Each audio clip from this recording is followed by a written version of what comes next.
Bonsoir et celui qu'au fait de nous suivre, messieurs et dames, bienvenue à ce journal sur Actu 30 dont voici le sommaire. Chose promise, chose due, les médecins étaient à la place magasin Kitambo ce mercredi 5.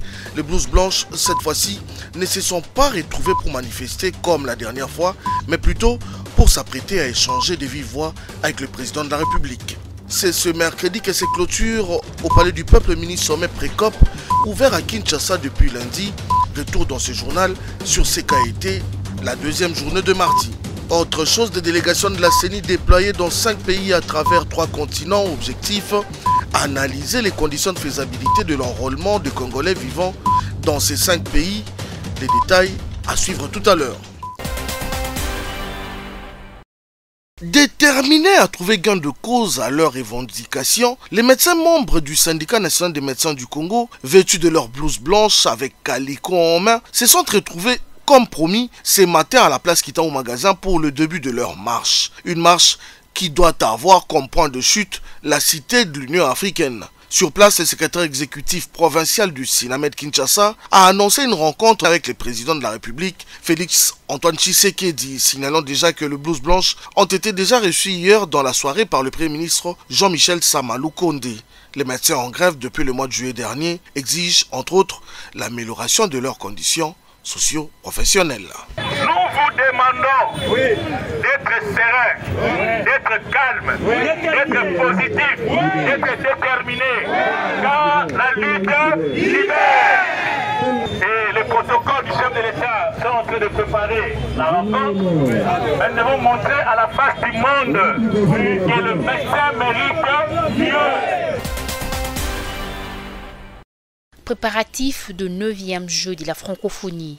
Quand le Premier ministre s'en mêle, ce mardi, le chef du gouvernement a visité les différents sites de Kinshasa devant abriter les installations prévues en marge de l'organisation de ce jeu. Le Premier ministre a passé la grande partie de son temps sur le terrain. Sama Lukonde a visité les différents sites, entre autres les sites de l'université de Kinshasa, celui du stade des Martyrs, ainsi que celui du stade Tata Raphaël. Sur chacun de ces sites, Sama Lukonde a tenu à se rassurer personnellement du bon état d'avancement des préparatifs de ce rendez-vous sportif. La première étape, la visite de quelques infrastructures à la colline inspirée.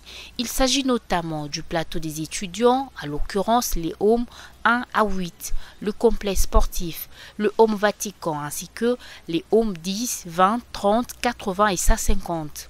La République démocratique du Congo s'est engagée pour accueillir ici les 9e Jeux de la francophonie. L'engagement que nous avons, très exactement au mois de mai 2023, nous devrons rendre les ouvrages de sorte qu'ils soient sécurisés pour accueillir les athlètes et vraiment participer à cette belle fête sportive ici qui va nous réunir avec tous les pays francophones. Et donc, à 8 mois de ce délai, nous estimons qu'il fallait faire une visite de terrain pour voir les différents sites qui sont concernés par ces jeux. Deuxième étape de cette tournée, la visite du stade Tata Raphaël. Ici, le Premier ministre a visité des terrains devant accueillir différents jeux. Même chose au stade des Martyrs, où le premier des Warions a constaté que plusieurs infrastructures sportives sont en pleine construction et réhabilitation. Aujourd'hui, nous nous rendons compte qu'il faut accompagner ces entrepreneurs, il faut faire un suivi régulier pour qu'on s'assure qu'à date, nous soyons prêts. Beaucoup de sites visités, des avancées constatées, des difficultés aussi rencontrées, et nous allons nous y mettre pour pouvoir les rencontrer et être prêts. L'RDC va accueillir le 9e jeu de la francophonie au mois de juillet de l'année 2023. Le professeur d'université sont venus en plaidoyer ce mardi à l'Assemblée nationale en perspective de l'examen du projet de loi de finances exercice 2023. Conduite par le professeur Malembe Tamandiak, la délégation a été reçue par le premier vice-président de la Chambre basse du Parlement. Auprès du député national André Mbata, également professeur, la délégation a soumis ses préoccupations autour de la gestion de la carrière académique et la prise en compte de ces déshydratats dans le cadre de la loi de finances qui sera bientôt discuté au Parlement. Les professeurs ont demandé à leurs collègues et législateurs d'être attentifs à leur cas pendant l'examen de la loi de finances. Ce n'est pas la seule responsabilité du vice-président, car au Parlement siègent d'ailleurs beaucoup de professeurs qui doivent eux aussi participer à ces débats, a de son côté déclaré le professeur Malembe. Pour rappel, la loi des finances a été déposée à l'Assemblée nationale à l'ouverture de la session ordinaire le 15 septembre dernier. Son budget est évalué à environ 15 milliards de dollars américains. On peut ne pas s'empêcher de dire que Et Kinshasa, capitale de la République démocratique du Congo, abrite du 5 au 7 septembre 2022 la 6e conférence du réseau parlementaire africain, membre de commission défense et sécurité dont elle a adhéré depuis 2021. Ces assises sont placées sous les thèmes Dialogue Afrique-Europe à l'ère d'une nouvelle rivalité géopolitique. Comment améliorer concrètement la coopération? Thème choisi par la fondation Konrad Adenauer, partenaire du REPAM. La première journée a été marquée par les travaux préparatoires de ces assises dont les différents panélistes sont tous unanimes sur le fait que les Africains arrivent par eux-mêmes à développer leur propre stratégie de sécurité et de défense. On ne peut pas se sécuriser seul, on ne peut pas s'isoler, mais on doit défendre ses intérêts dans une coopération. Et donc l'Afrique a intérêt à ce que l'Afrique puisse diversifier ses partenaires, mais garder le cap sur ses intérêts stratégiques. Le président de la Commission défense et sécurité de l'Assemblée nationale, Bertin Mubonzi, a dans son mot d'ouverture salué l'initiative du chef de l'État Félix Tshisekedi qui a inscrit la sécurité et la défense dans ses priorités. Pour Bertin Mubonzi, le REPAM se doit impérativement comme vision d'aider les États à résoudre les problèmes de l'insécurité dans le continent. Ce réseau permet à tous les parlementaires africains qui évoluent dans le domaine de la sécurité et défense de mettre toutes les intelligences ensemble pour que désormais il y ait une diplomatie parlementaire qui va aller dans le sens non seulement de partager les expériences que nous avons tous en tant que pays africains, mais aussi de trouver des solutions adaptées à l'Afrique pour permettre bien évidemment de résoudre tous les problèmes d'insécurité que nous avons dans nos pays respectifs. La République démocratique du Congo va prendre la tête du réseau des parlementaires des commissions défense et sécurité pour l'exercice 2022-2023. Cette présidence sera dirigée par le député national Bertin Mubonzi, président de la commission défense et sécurité de l'Assemblée nationale de la République démocratique du Congo. Le lancement de ces assises interviendra ce jeudi par le président de l'Assemblée nationale, Christophe Mbosoko Diapwanga.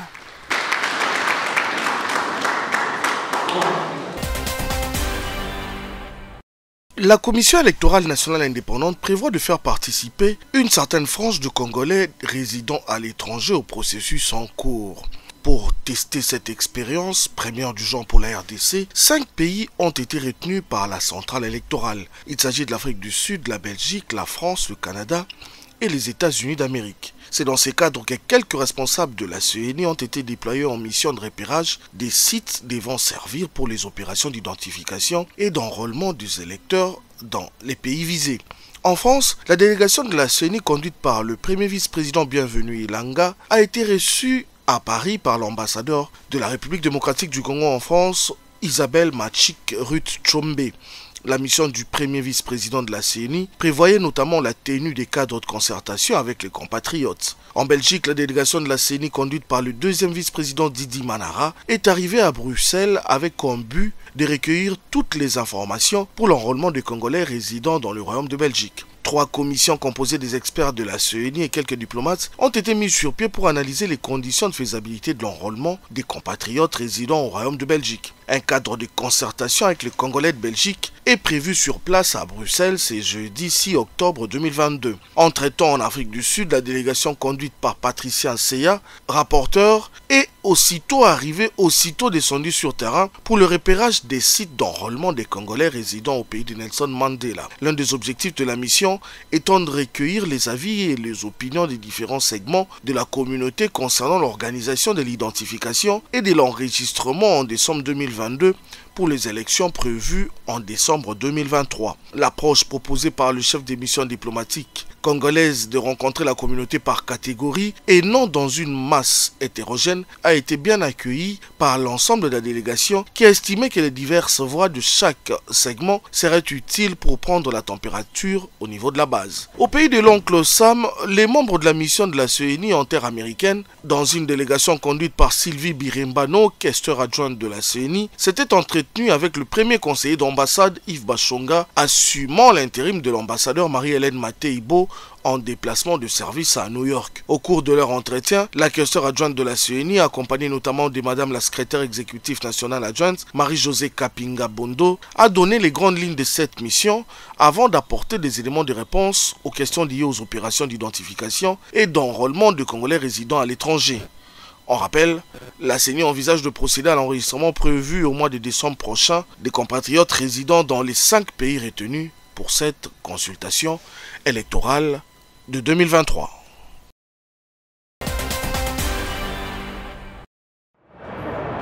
Dans le cadre des travaux de la pré-COP 27, la vice-première ministre, ministre en charge de l'environnement, Eve Bazaiba, s'est entretenue ce mardi avec le représentant de l'Indonésie et du Brésil.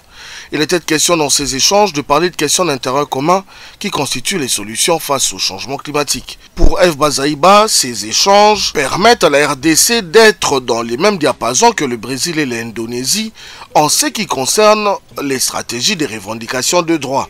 C'est une continuité de ce que nous avions déjà commencé depuis l'année passée lors des travaux préparatoires de la COP 26 et à Glasgow.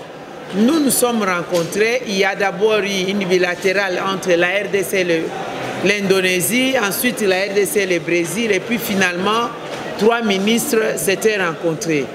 Les questions communes, les défis que nous avons ensemble, comme vous savez, ce sont les 3 bassins du monde qui constituent des solutions face aux enjeux du climat. Il y a l'Amazonie, il y a le bassin du Congo et puis il y a le bassin de l'Indonésie.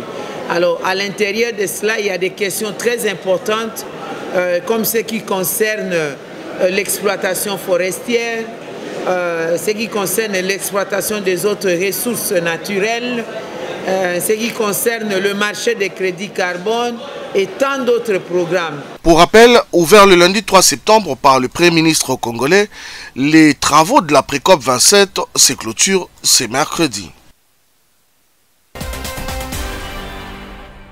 Le ministre de l'enseignement primaire, secondaire et technique, le professeur Tony Mwabakazadi, est descendu ce mercredi au siège national de la mutuelle de santé des enseignants de l'EPST, MESFE en sigle.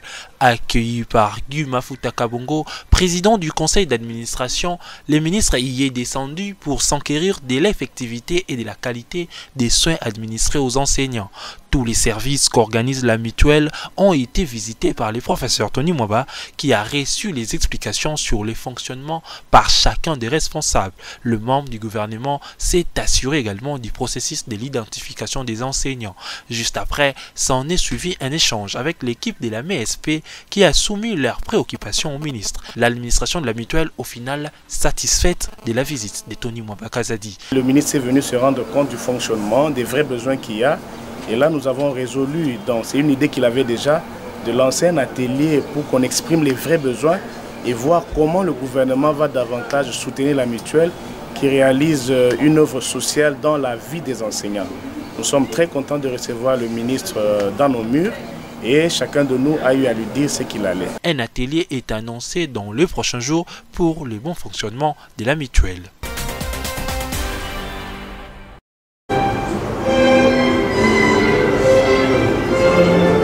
Résolument engagé au quotidien dans l'accomplissement de sa mission vis-à-vis des exportateurs et importateurs de la République démocratique du Congo, l'Office de gestion des fret multimodales, OGFREM en sigle, organise un séminaire national de réarmement de ses agents dans le domaine de la facilitation du trafic maritime international. Organisé par les conseils de chargeurs de l'OGFREM sous la supervision du ministère des Transports et Voies de Communication, ces assises visent à outiller les autorités cadres et agents opérant dans le secteur maritime sur le processus de mise en place du guichet unique sous la supervision pour la facilitation du trafic maritime, appelé Convention FAL, de l'Organisation maritime internationale, OMI en sigle. Un système qui vise à simplifier les formalités, les exigences documentaires, ainsi que les procédures pour l'arrivée, le séjour au port et la sortie des navires. C'est le vice-ministre du Transport, voie des communications et des enclavements représentant les ministres de tutelle absents qui a ouvert ses travaux en présence du représentant de l'OMI ainsi que des responsables des différentes structures du secteur maritime de la RDC. Dans son mot, Marc Ekila Likombio, vice-ministre du Transport et voie des communications, a rendu un vibrant hommage au chef de l'État qui fait du secteur du transport maritime un véritable moteur de croissance économique. Il a souligné les défis d'engager la RDC dans le processus de ratification de la Convention FAL et a à cet effet invité les participants à ces travaux à saisir cette opportunité afin de proposer des solutions idoines. J'invite tous les experts de se saisir de cette opportunité pour analyser le fonctionnement et l'architecture actuelle de notre guichet unique afin de proposer des améliorations si nécessaires et parachever dans l'intérêt supérieur de la République le processus de ratification en élaborant l'outil nécessaire, condition sine qua non pour sa mise en œuvre. Pour sa part, le directeur général de l'OGEFRAM a salué l'assistance technique de l'OMI qui, à travers ces séminaires, va permettre aux autorités cadres et agents du secteur d'être suffisamment outillés. Par ailleurs, il a sollicité l'accompagnement du gouvernement congolais pour l'accélération du processus de ratification pour ainsi permettre à l'OGEFRAM de jouer pleinement son rôle. Les différentes parties prenantes, c'est-à-dire le gouvernement, le Parlement, les exploitants ainsi que les acteurs de la société civile, chacun dans sa sphère de compétences posera les actes qui s'imposent afin de booster davantage notre commerce extérieur grâce à ces mécanismes incontournables qu'est la Convention FAL. Ces travaux qui vont durer 3 jours vont se clôturer le vendredi 7 octobre prochain. À Cotonou au Bénin depuis le samedi 1er octobre, en attendant le jour J de son match contre Rail Club Kadiogo de Burkina Faso, Vecleb qui y est pour son acclimatation n'y est pas au chômage. D'où la raison d'un match test contre le club béninois de l'AS Cotonou. Match soldé sur la note d'un but partout. L'AS Cotonou a ouvert le score à la 21e minute sur une puissante frappe de Ferdinand Djokoué qui a surpris Simon Omosola, le portier de Vecleb. Vecleb court ainsi derrière le score et rétablit l'équilibre à 9 minutes de la fin sur une signature de Tadi Agiti Tekiam. À un but partout au dernier coup de sifflet de cette rencontre amicale, chaque entraîneur y a tiré quelques enseignements. Écoutez, on le savait, c'est une équipe de très haut niveau, hein, c'est une des meilleures équipes d'Afrique. Ils ont un palmarès, ils ont un historique, contrairement à nous, à l'AS Cotonou. Donc on s'attendait à une grosse équipe, bien organisée, effectivement. Et puis quand ils nous ont mis pratiquement l'équipe type en deuxième mi-temps, on a rencontré des difficultés, on va dire. C'est une équipe mature, très athlétique. Mais je suis très content de l'AS Cotonou, de notre équipe, parce qu'on a bien rivalisé. Et on a même mené à la mi-temps. On aurait dû gagner ce match. Non, c'était un match de fixation pour nous autres. On sait qu'on a un match samedi et il fallait donner un peu de temps de jeu à ceux-là qui n'ont pas eu l'occasion de jouer au Congo.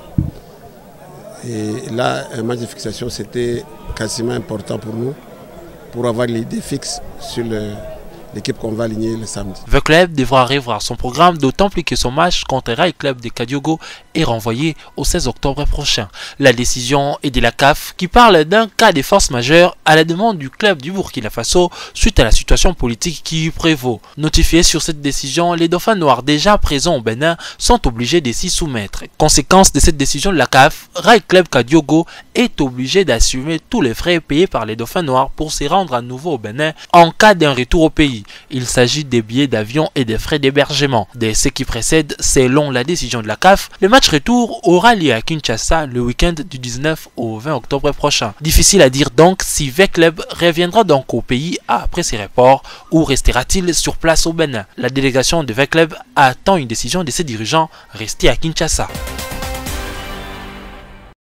Rendons-nous au Tchad pour commencer ces zappings.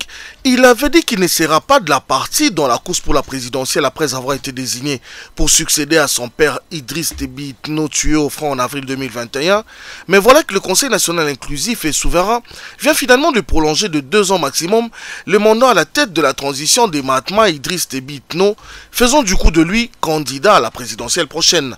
À la tête du Conseil militaire des transitions des 15 généraux instaurés après l'assassinat de son père, Mahatma Fatma Idriss Déby avait abrogé la constitution, dissous le parlement et limogé le gouvernement tout en promettant de rendre le pouvoir aux civils par des élections libres et démocratiques. Et en Russie, il faut savoir qu'après référendum organisé en fin septembre sur les retranchements de 4 régions ukrainiennes, le oui a sans surprise générale fini par l'emporter largement dans les référendums organisés à cet effet. Ces régions annexées officiellement à la Russie par les présidents Vladimir Poutine sont Donetsk, Louhansk, Kherson et Zaporizhzhia. La communauté internationale ainsi que l'Ukraine en particulier disent ne pas reconnaître cette annexion. Et en Asie, au Japon, les pays du soleil levant, d'où son ciel était resté calme pendant plus de 5 ans jusqu'à ce 4 octobre, un missile balistique tiré par la Corée du Nord, croisant très haut et très vite à plus de 970 km d'altitude, est passé au-dessus de l'archipel dans la région de Tohoku,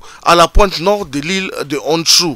Ces missiles balistiques s'est ensuite échoué dans l'océan Pacifique hors des eaux nippones sans faire ni victimes ni dégâts. Pour les autorités japonaises et américaines, cet acte de la Corée du Nord est une provocation qui viole clairement les principes universels et les normes des Nations Unies. Pour rappel, les derniers missiles de Pyongyang qui a traversé le Japon remontent à en 2017 lors de la période de feu et de fureur au cours de laquelle les dirigeants nord-coréens Kim Jong-un et le président américain de l'époque Donald Trump s'échangeaient des insultes. Clôturant ces zappings par l'Académie royale des sciences suédoise qui vient d'attribuer le mardi 4 octobre à Stockholm les prix Nobel de physique 2022 aux Français Alain Aspect, à l'Américain John Clauser et à l'Autrichien Anton Zeilinger pour leurs travaux sur la révolution quantique. Les trios de septuagénaires est récompensé pour ses découvertes sur l'intrication quantique, un mécanisme où 2 particules quantiques sont parfaitement corrélées, quelle que soit la distance qui les sépare. La mise en évidence de cette étonnante propriété a ouvert la voie à des nouvelles technologies dans l'informatique quantique et des communications ultra sécurisées ou encore les capteurs quantiques ultra sensibles qui pourraient permettre des mesures extrêmement précises comme celles des jumeaux. Fin de ce journal, merci de l'avoir suivi.